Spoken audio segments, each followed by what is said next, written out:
So, Kelsey, how about you introduce yourself to the audience member who may not be familiar with your experience, with your training? Uh, my name is Kelsey Sutherland.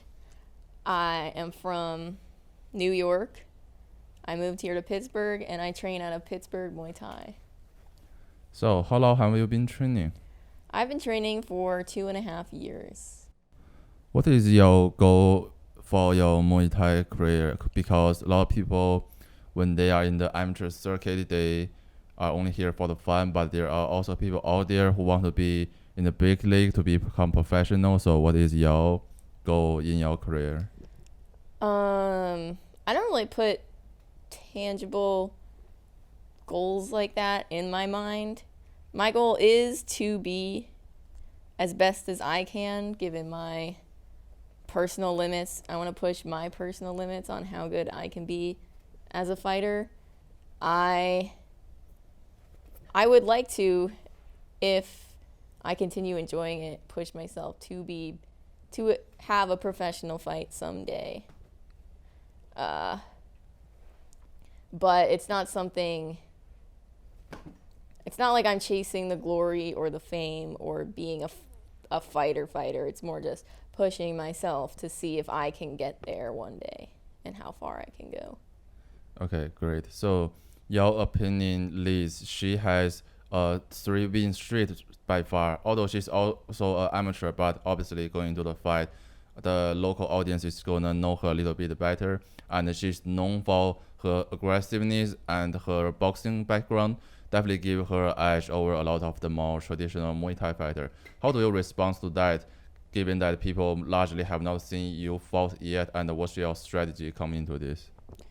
Well, uh, firstly, I don't think I really mind the crowd being all for the opponent because I think it's kind of fun to be the one that everyone's rooting against.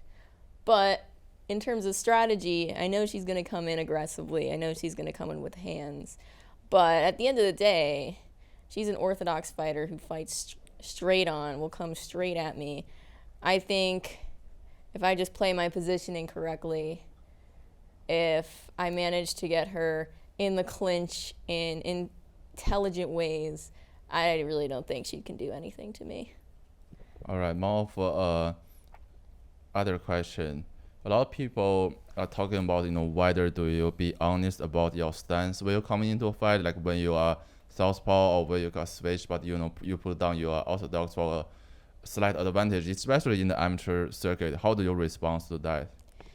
I think if you need to lie to win a fight, if you even want to lie going into a fight, then you probably shouldn't even bother fighting. It's more respectful to your opponent to be honest about how you fight, what you are, and there's really no reason to be lying. Okay, another huge topic that especially in the North America scene is when it comes to striking competition, other rule sets. As you already know, this fight you are signing up for will be using the more popular K1 rule instead of the traditional full Muay Thai rule. And as you have introduced yourself, you are a traditional Muay Thai practitioner. How do you feel about the rule adaptation? Do you think that gives you a disadvantage, or do you think you can adapt to the rule change?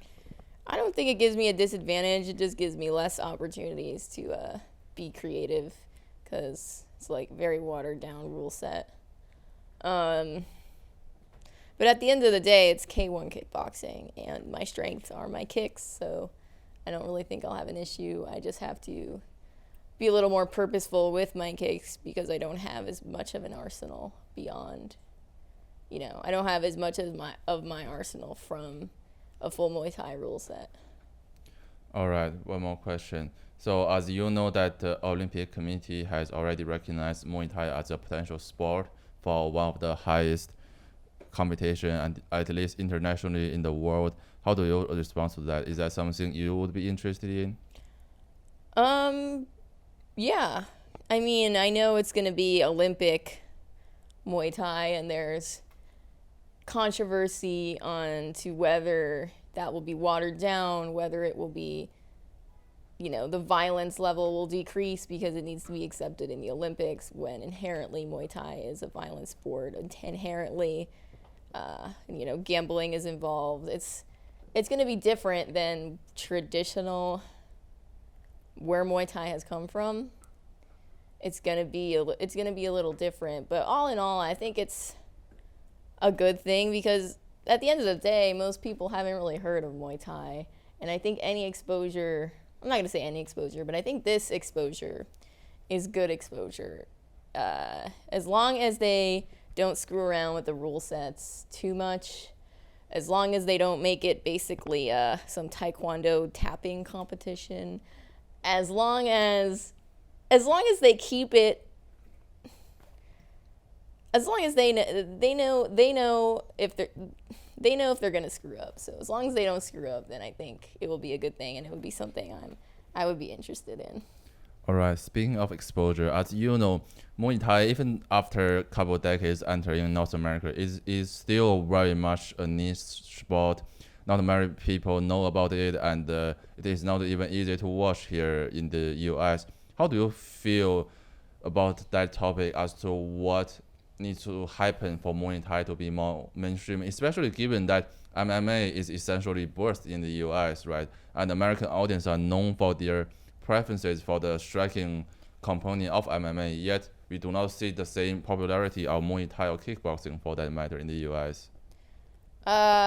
In my complete honest opinion, I think Muay Thai will always be a niche sport in the United States, because I don't think culturally it fits very well.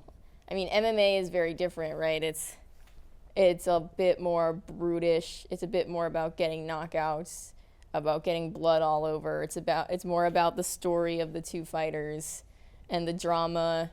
It's a bit more of a production, like how a lot of things in popular American culture are. So I don't think the more technical, kind of slow-paced, just more limited, I guess, sense of Muay Thai, where it's just not as much of a show, would ever be super popular in the United States compared to MMA. All right. Speaking of MMA, one common criticism a lot of people have is MMA striking level is not high enough. How do you feel about that question, as to what can be done to improve the striking in MMA? Because we know there's a lot of Muay Thai fighter, kickboxing champion, they transition into MMA after a successful career, yet overall we still see the discrepancy of striking level when it comes to MMA versus other pure striking competition. I mean, right, in MMA you have so many other things to worry about than just getting hit. So you're going to have to sacrifice your striking in any sense if you want to be an MMA fighter, because there's so much other stuff going on.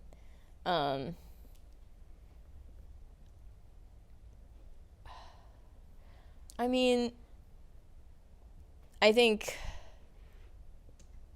striking in MMA has just gotten better over the years, right? It's just been getting better with more exposure, with more people coming over, with more fighters traveling to different places to get better at striking, of more knowledge of like Muay Thai specifically in the United States in general. So I just think it's just going to take time and knowledge, just keep going to get it better in MMA. All right. Thanks for taking this interview, and good luck with your fight. That Thank is you. all.